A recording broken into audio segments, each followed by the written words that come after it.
The bullet rips through Billy's back, just below his neck. The flannel outline of his shirt explodes, staining the yellow and checkered fabric red. He falls to the ground in a heap, and I pray it's enough. But I know it's not. I've done this too many times. A bullet with this small a caliber isn't going to be enough to finish the job, not even from this close. But they're quieter, easier for the sound to be swallowed up by the mountains for nobody to hear. And 2 to the back of the head is as dead as with a .357 Magnum.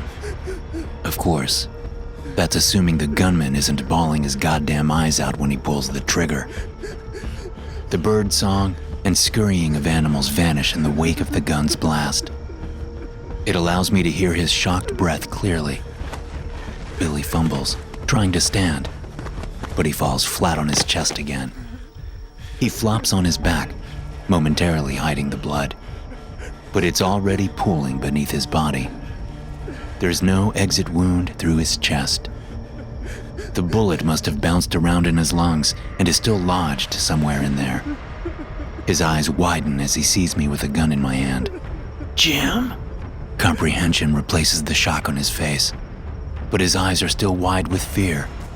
He shakes his head. No, come on, man. You don't have to do this. It's not true, whatever you heard. I'm sorry. For what? I'm not entirely sure. Maybe I'm sorry for dragging him into this mess, or for following Daddy's orders without question, or for the tears that clouded my eyes as I squeezed the goddamn trigger. Shit, I know it's for all of it. I've only made a mistake like this twice before. During my first execution, when my conscience was far from clear, and once, when I had to dispose of a witness. She was 16 years old. Billy's wail of pain snaps me out of my misery. Before he can say anything else to prolong his suffering, I raise my gun. I don't bother to wipe the tears away. Through my blurred vision, I can almost imagine it's not my cousin, my best friend, writhing on the ground, begging for his life. 2 shots to the head, that's all it takes. But I don't stop there. I point the gun, firing and screaming at the top of my lungs until the gun stops. But my scream continues, echoing back and forth on the abandoned Appalachian Trail.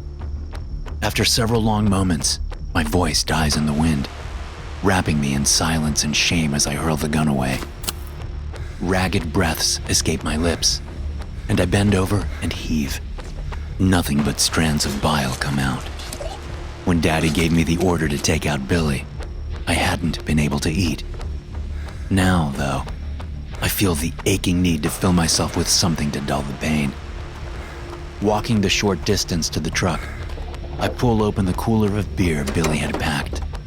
I popped the first bottle off with one hand and bring it to my lips.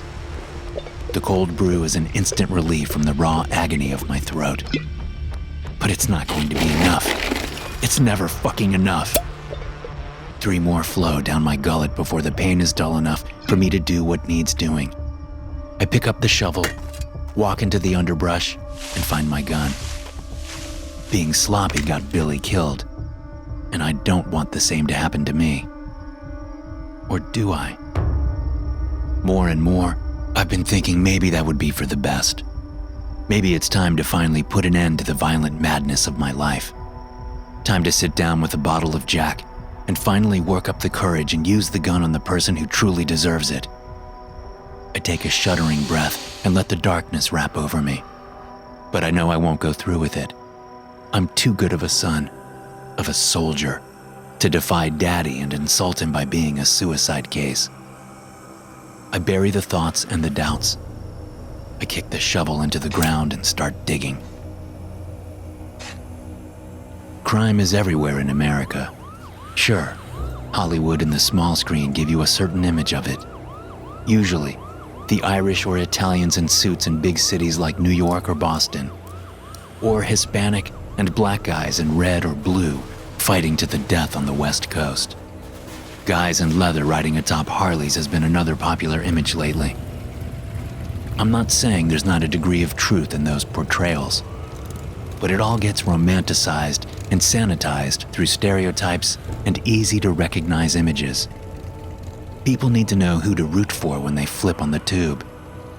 In real life, the good guys and bad guys aren't so easily separated into visible categories. Mobsters, bikers, gangsters, politicians, CEOs, they're all the same goons, just in different outfits. You'll find crime anywhere in the good old US of A if you look hard enough. Take my family, for example. You wouldn't think we'd have a list of dead bodies going back nearly a century just by looking at us. Sure, some members of the family are more intimidating than others. I've got a couple of cousins who really buy into the make-believe shit.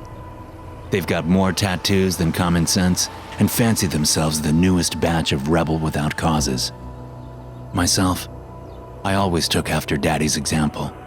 He always says that you don't need to look the part as long as you act it. If you crossed him walking the street, you might mistake him for a pastor of some kind, buttoned up or polo shirts with a collar. He'll always greet you with a friendly smile and kind words in public.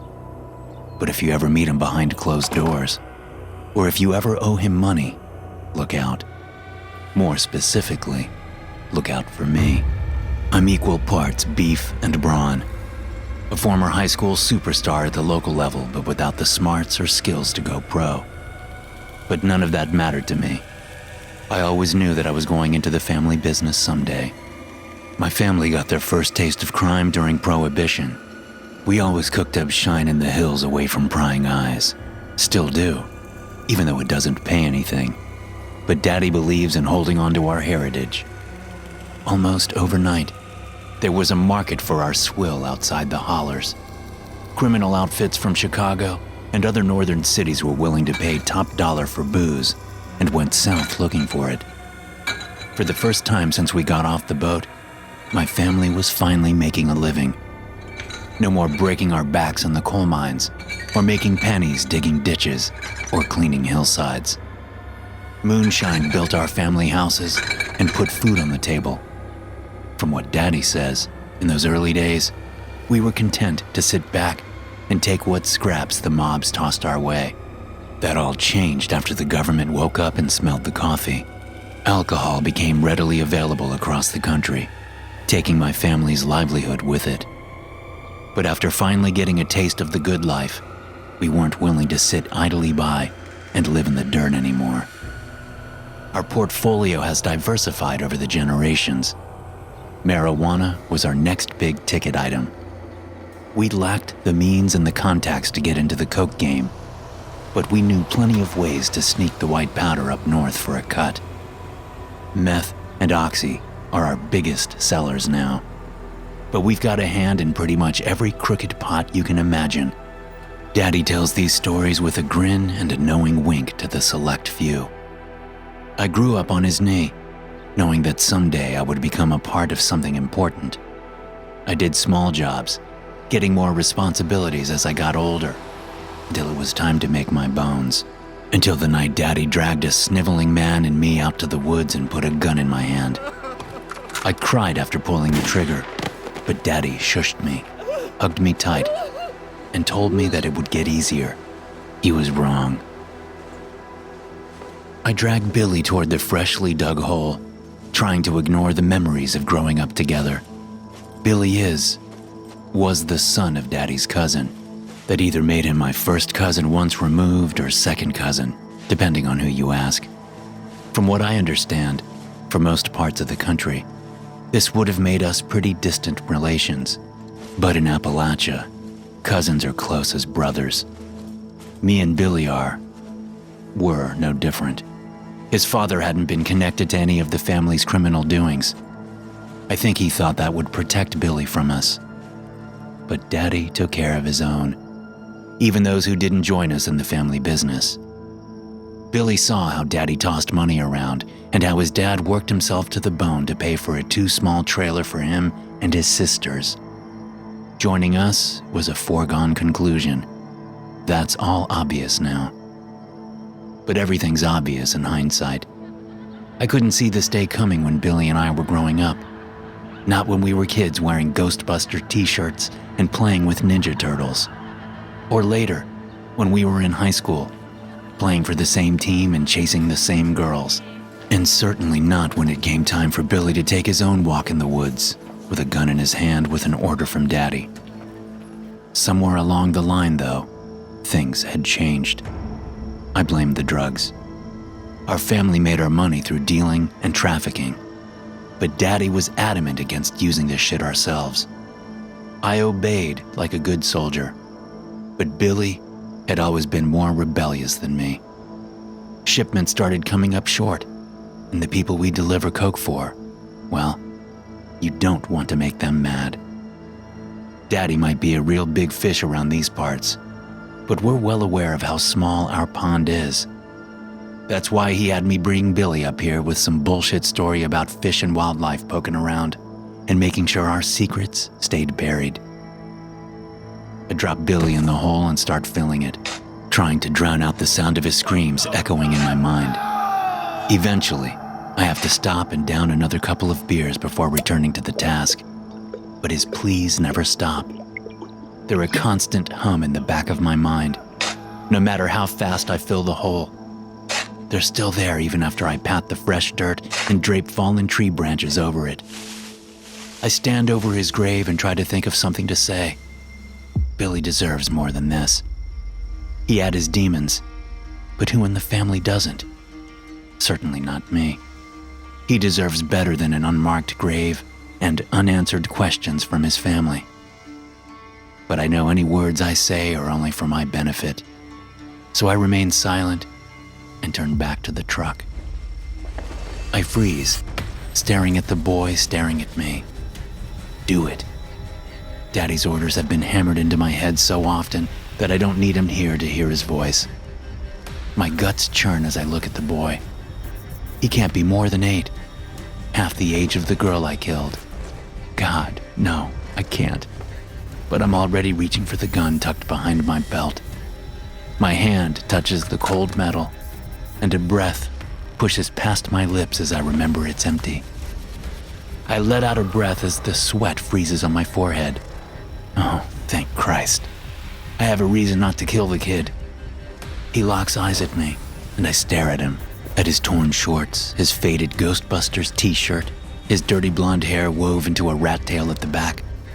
Wait, Billy? It can't be. But there's no mistaking him. It's Billy, exactly the way he looked when we were kids. He smiles at me, eyes alit with mischief like they've been his entire life before he turns and flees through the woods. Billy, wait! I chase after him. A briar bush slashes through my hands. I ignore the pain and traces of warmth and blood as Billy races ahead of me. My lungs roar in pain as I suck air in and out, breathing in the smells of thick greenery around me. As I do, Billy changes. He ages years in minutes, his clothes changing with him as he disappears deeper into the forest. The black, white, and red of his shirt transforms into blue and yellow, our high school colors. The yellow 23 stands out brightly as the tight coil of hair bouncing on his neck grows into shoulder-length hair. We turn around a bend, splashing my legs with cold, dirty water as we tear through a small stream. My foot wrenches painfully as my shoe sticks in the mud. I push, leaving the shoe behind, running awkwardly as the rocks and twigs jab through my soaking socks. Billy's changing again. Now he's just a few years younger than when I buried him. His hair buzzed short in solidarity when his daddy was diagnosed with cancer. He runs through a thicket of trees. They don't slow him down, but they batter into my shoulders and hips at a frenzied pace. I haven't taken a beating this bad since high school football. I'm closing in on him when Billy turns to face me. His yellow and black flannel shirt is splashed with swaths of red. 2 bullet holes stare at me through his forehead. His eyes are vacant and devoid of life. I scream, trying to stop, but my momentum carries me forward. My world spins as I plummet down the drop-off. The ground isn't gentle as I spin down the hill. My legs, back, arms, crotch, and every part of me hit all at once from all directions in a revolving door of pain. Something tears across my face, coating the world red. When I finally come to a stop, I'm plastered to the ground, trying to suck fresh breath into my lungs. The world continues to spin as I force myself up. Queasiness in my gut meets vertigo, and the beer comes up my throat in a hot spray of foam and blood. I cough, wipe my mouth, pull myself against a tree trunk, and scream my lungs out. It does nothing to nourish my injuries, but it calms my mind. Calm. I hack a bitter laugh. My mind hasn't been calm in years. Every day, I force a look of grim determination or smiles, chasing the pain away with pills and alcohol. All it does is help me sleep. There's a dark spot in my mind that's always there. When I lie in bed at night, it wraps itself around me, engulfing me, swallowing me whole in its misery. I finally fucking snapped. I would have realized that if I had just stopped and thought for a moment. There's no way it could have been Billy. A guilty conscience and a fucked up mind. That's all it was. Armed with the realization, I force myself to my feet. My knee bends as I put my full weight on it. I start back the way I came, unsure of what to do. The prospect of putting a bullet in my brain has never been sweeter than this moment. My foot lands on something sharp. A grunt of pain staggers me in place. It holds me tight in place without the chase to push me through the pain. Lifting my foot brings a spray of blood to the ground. I swear and lean against the tree, turning back to the top of the clearing. Billy's back, but he's not alone. Two shadowy figures stand near him, growing with detail as they come down the hill. Unlike me, the steep drop-off in the ground littered with wet dead leaves doesn't slow them down. As they come into focus, my heart drops from my chest. The girl on the left is wearing the clothes she slept in. Long flannel pants and a tight My Little Pony t-shirt. The purple highlights in her hair are stained red from the bullets in the back of her head. The hole in her throat pours out dark and thick blood. Sarah Stokes, the girl who witnessed a shootout between us and a gang of bikers looking to hijack our shipment. The youngest person I ever killed. An innocent girl just trying to do the right thing. The man on the right is Kevin Connors, my first kill.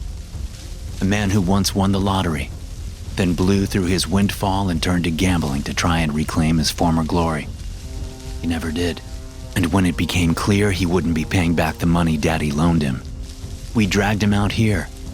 One of his ears is blown off from my first shot straying to the right. They're in front of me now. I turn, running as fast as my injured foot and knee can carry me. Shadows close around me, growing distinct the farther I move into the forest, and I start to recognize their faces. The one honest cop in town that defied the corrupt sheriff in our pocket pops out from behind a tree. A distant uncle with delusions of grandeur who took a shot at Daddy. Junkies, crooks, witnesses, threats. Everyone I've ever taken out and buried comes through the trees after me. My heart fills with dread as they surround me. They have a right to revenge, and I deserve to die, but not like this. Not deep in the forest, run amok with the dead. It's a trick. You're fucking insane, remember? This is all in your head. Snap fucking out of it. The realization and logic are a wet blanket, swallowed up by the dark spot in my mind. It engulfs me like the dead chasing after me. But then, a song breaks through the trees. It's soft and old, like the lullabies that Mommy used to sing before she passed. I latch onto the melody and head toward it. But the shadows of my murder victims are always looming close behind me. Two things happen with every step. The dead are trailing off, and the wordless music grows louder, beckoning me forward, lightening the load of my injuries and evaporating the pain. A break appears in the trees, and I step into an open meadow. The dark grass is soothing, and the pain of my bloody feet is completely gone. It's so pleasant that I discard my remaining shoe and sock. With each step comes a sigh of relief as the melody pushes me forward. The fading sun catches the untamed grass and casts it in a different light. The color is almost a dark and heavy blue, and I realize where I've seen it before. Bluegrass, where my state obtained its moniker, but it doesn't grow in this region. I've only seen it once when I was young, and took a field trip far north to the state's capital. I push aside this memory as I come to the song's source. It's a writhing mass of plants that shouldn't belong together. Long tendrils of golden rods stretch out, thicker and longer than I've ever seen, almost like botanical pythons. Splashes of bright and purple flowers pulsate at the center. Fruits blossom off the vines, and it takes me a moment to recognize the papas. Thick and soft fruits that Granddaddy loved but were always too greasy for my taste. The air is thick with their pungent smell, and I breathe deeply, remembering how they used to mingle with the cherry tint of his pipe smoke. The plant pulsates again, and the song stops. I'm not disheartened by this, though. I know it's finished because I'm here and have nothing to fear. I lower myself to my knees, breathing in the scent deeper. My head swells with the ambrosia, and I feel myself tottering back on my head. The impact isn't painful. It reminds me of swinging from the swings in our backyard. Daddy encouraging me to jump, letting go of that fear flying through the air, and him laughing as he caught me. The bluegrass is softer than any mattress I've ever owned. I take another deep breath, soaking in the moment and feeling genuine happiness for the first time in years.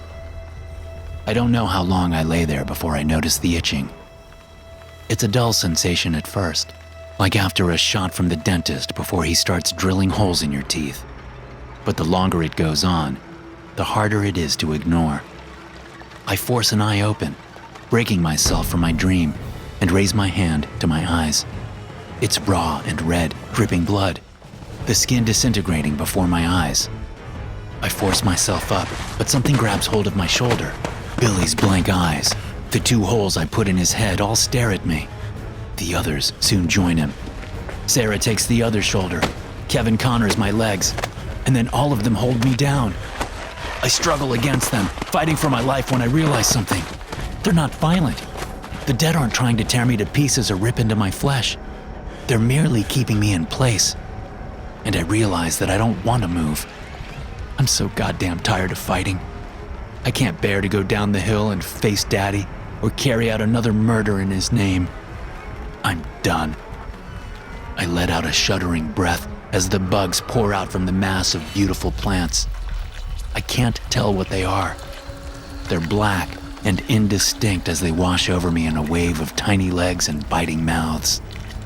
The pain is excruciating, but morphs into pleasure as a long sigh is drawn from my melting lips. I lie back on the grass with Billy and the rest of the dead. SCP-046 is a predatory botanical mass located in southeastern Kentucky. SCP-046 is composed of two parts. SCP-046-1 is a large mass of vegetative matter, composed largely of plants indigenous to the region. SCP-046-2 is the land in the immediate vicinity of SCP-046-1, extending to a roughly circular area 20 meters in radius from its base. This area is SCP-046's primary feeding area. SCP-046 is capable of attracting prey within a 50-kilometer radius through hallucinogenic means. All evacuations of personnel should carry them outside of this radius to disable SCP-046's effect. Animals, including humans, suffering from potentially life-threatening physical injuries or diseases, or who are affected by psychological disorders that induce self-destructive tendencies, feel a powerful compulsion to come to SCP-046-2 and lie in a prostrate position facing SCP-046-1. Individuals lying in such a position are rapidly attacked by an unusually powerful combination of saprophytic organisms and opportunistic infections, including several strains of MRSA, known to induce necrotizing fasciitis, also known as flesh-eating bacteria, a form of fungal spore which poisons prey organisms and induces paralysis, and finally, complete consumption by several heretofore unknown species of insect that emerge from the inside of SCP-046-1 during the final stage of feeding. SCP-046 appears to derive nutrition through the complete digestion of affected individuals, particularly larger mammals such as humans. It is unknown whether SCP-046 is capable of growth, As such, all steps are to be taken to ensure that SCP-046 is deprived of prey until more information is known about its abilities. These efforts are to include terminating individuals prior to their arrival at SCP-046 and disposing of their bodies in a separate location. Hey guys, thanks for listening. Be sure to subscribe to the podcast for more SCP stories like this one. You can also check out some more episodes from the SCP Experience podcast here. I'll see you in the next one.